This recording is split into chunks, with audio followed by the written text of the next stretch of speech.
Hi madam. Hi రా. Madam నేను చాలా వీడియోస్ లో చూసాను హెయిర్ పర్మనెంట్ గా ఉంటుందంట. అవునా, పర్మనెంట్ ఎక్స్టెన్షన్స్ పెడతాము.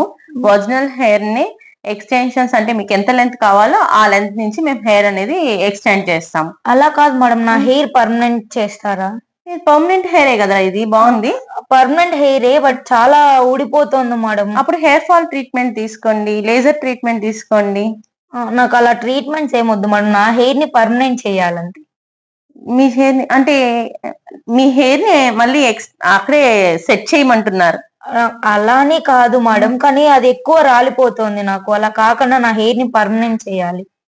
అంటే మీ హెయిర్ మీ తల మీద పర్మనెంట్ గా ఉండిపోవాలి మేడం. చాలా అంటే ఒక పని చేయండి, మీ హెయిర్ ఏదైతే ఊడిపోతుందో అది మాకు చెప్పారంటే మేము ఆ హెయిర్ ని మీకు ఎక్స్టెండ్ చేస్తాం, అంటే అక్కడే అటాచ్ చేస్తాం. అది ఎలా తెలుస్తుంది మేడం హెయిర్? మరి నాకు ఎలా తెలుస్తుందండి మీ హెయిర్ ఏది ఊడిపోతుందో? హెయిర్ అనేది గ్రోత్ వస్తూ ఉంటుంది. పర్మనెంట్ ఎక్స్టెన్షన్స్ లో కూడా పర్మనెంట్ ఉండదు. అది 6 months once, 1 year once maintenance కోసం మళ్ళీ మీరు రావాలి.